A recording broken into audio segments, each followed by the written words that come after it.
guys, my wife just had our second son. Thank you. Don't clap too much, though. It's aged me decades. A lot of you sitting there thinking, Jake, you don't look that bad for 42. I'm 27 years old, people. Look at me. I look like I angered a gypsy in a Stephen King book or something. Like I'm starring in Benjamin Button if he was hot in none of the movie. I save money during Halloween because I'm told year-round I look like Beetlejuice when he was alive. Yeah. I go as young, sexy Beetlejuice every year. Back when he used to get beetle ass. Yes. But now I've been with my wife for quite some time. We've been together for about a decade. I think I found the secret to a happy relationship, and that is when the two of you meet, you just have to try very hard to be over the age of 30. That's it. It's the only secret, because when I was in my 20s, I dated women in their 20s. It's not that there's anything wrong with women under 30. It's just that their standards haven't been driven way down by other dudes yet, you know? I need a nice low bar if you can't tell by looking at me. Women under 30, they're good people, but they're still expected like the last 3 guys on The Bachelorette, a credit score of over 522, no mental illnesses. I'm none of that for them. I wander to the street muttering to people that aren't there about how I can't even get approved for a credit card at Walgreens now, guys. I thought you just gave your number. But my wife, when we started dating, she was over 30, I was over 30. She had no expectations for me whatsoever. It was perfect. That was great. This is a sentence my wife said to me when we started dating. She wasn't being sarcastic in any way. She said, I love the fact that you wear belts every day. What the hell is that? Belts every day? Like, I don't know what her exes did, but I'm glad they did it. Like, I don't know if they were showing up with like extension cord, twine, no belts, pants falling down in restaurants, but because of those dudes' brave sacrifice, I get to show up drunk in yesterday's clothes, sort of looking like Steve Buscemi in the face of it, wearing a belt and crushing it, people. Goddamn crushing it. Yes, thank you. I even wore one here for you guys today. Bam, look at that, yeah, women over 30 going bananas right now. Bam, I hit them with a double. They don't know what to do, they're slipping off their chairs. Oh, speaking in tongues. Look, it's a belt. The dude with the belt. He said he wears it every day. Jesus. Women under 30. Bam, that's a cheap, disgusting belt, and he should get a new one.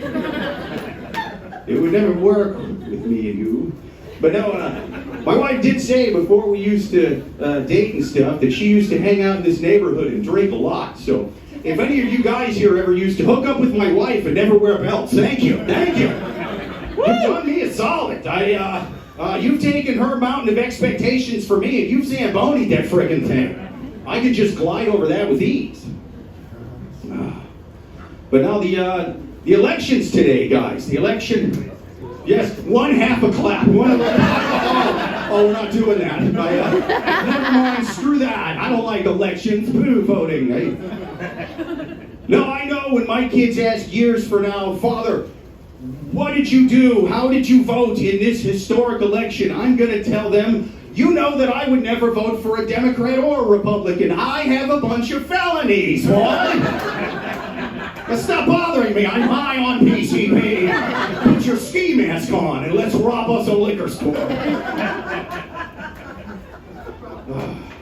My dad is a hardcore gambling addict, always had been. Yeah, this guy's not. He knows that.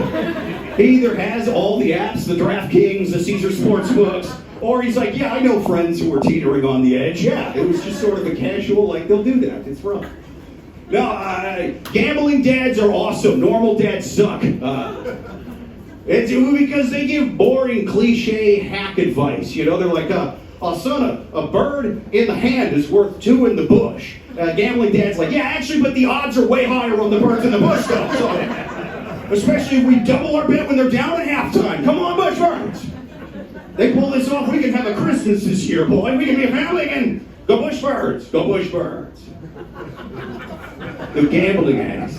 Dude, there's worse addictions for you, but gambling addicts are the addicts that I have the least amount of respect for sure. It's the dumbest addiction. Well, because if you talk to a hardcore drug addict or an alcoholic or something, they'll tell you something, deep. Like, I can't function without it anymore. I black out for hours, days on end sometimes. I've sold my body. I can have seizures if I go cold turkey. Gambling addicts like, I really thought the Cincinnati Bengals were going to beat the spread this weekend. Oh, now I don't have rent money again. Wah, wah. Oh, I tell you, the things I'd suck for just a little bit of luck. Oh, me and that guy on the A train nodding off. We're the same.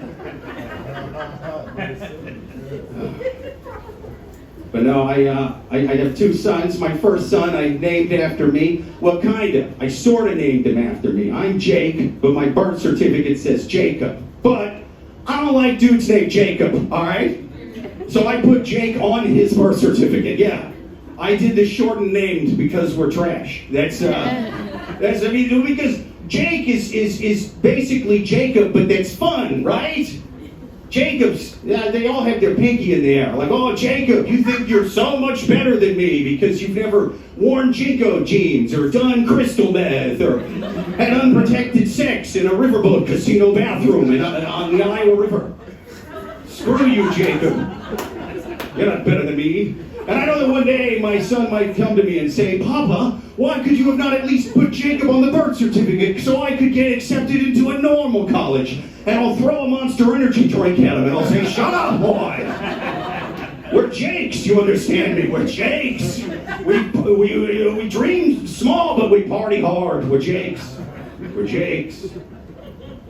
There's some dudes with the name Jacob that shorten it even more to just Jay. Those guys scare the hell out of me. I'm not gonna lie, dude. I will throw on a sweater vest and turn into a Jacob real fast around a J. That's practically an alias, dude. That's a guy who became a Jake and then went to Vegas for a bachelor party, but he had to move to Florida because an escort worker died. Something happened. Spent too much time with Hunter Biden or Eric Trump, one of these guys.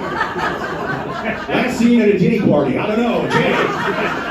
If my son ever comes home, Dad, I'm going by Jay now. Well, we're joining the church. You're going to pray the J away, son. You're going to pray the J away. Not under my household, boy. You love who you want to love, but you pray the J away. Nomine parte spiritu santi. No more J's. But no, it was me and my wife. We had a C-section both times, and if I say we, but I didn't do anything. I hung out and snuck shots into the delivery room like a real piece of garbage. But she had a C-section, well, and it's really nerve-wracking the first C-section, even for the dude, you know, because I'm sitting there going, oh my God, they're gonna cut my wife open. We had just finished watching season 1 of House of Dragons. A lady dies from C-sections like every episode in that show. I'm just sitting there like, oh my God. But then, you know, it went fine, it went great, and then after the second one, you know, before the second one, we're just jaded. We're like, will you come on with the knives and stuff already? We've been here for hours, doctor. Cut this lady open. I saw a guy on a podcast who said we could perform our own cesarean and save $500 on a copay. That's right, everybody's all about a woman's right to choose until a couple wants to take out their own kid, huh? Then it turned into the Handmaid's Tale up in here. But no, it did go kind of rough the second time because after the baby come out, he didn't move or make a sound for a whole minute. Yeah, that's a long 60-second when he's supposed to be saying wham things, you know? Because like they held him up just like they did the first time, and they're like, your baby's here. And I was filming my wife's reaction and the baby, and I'm like, welcome to the world, little Vincent. And my son goes, and the doctor kind of cleared his mouth out and holds him up again, like, huh? And he goes, and then they drag him off to the corner. My wife's freaking out, going, is my baby okay? They're not saying anything. And I got to sit there trying to calm her down with no sleep, massive hangover, and no medical degree. I'm going, I seen a guy on a podcast that said babies come out looking like that all the time. So, oh, he's a stillborn because he's not moving fast enough for Fauci, huh? Put some ivermectin on him, Doc. He'll wake back up. He's playing possum because he doesn't want you to vaccinate him, I swear. He's a Jake, not a Jacob doctor. Guys, there are some people out there who are so racist they were mad that there was a black Little Mermaid. I'm so racist I was pissed back when there was an Irish one. Get that red-haired potato fish out of the sea, I say. She's had enough to drink already. Anyway, you guys have been fun. Man, keep going with your host one more time.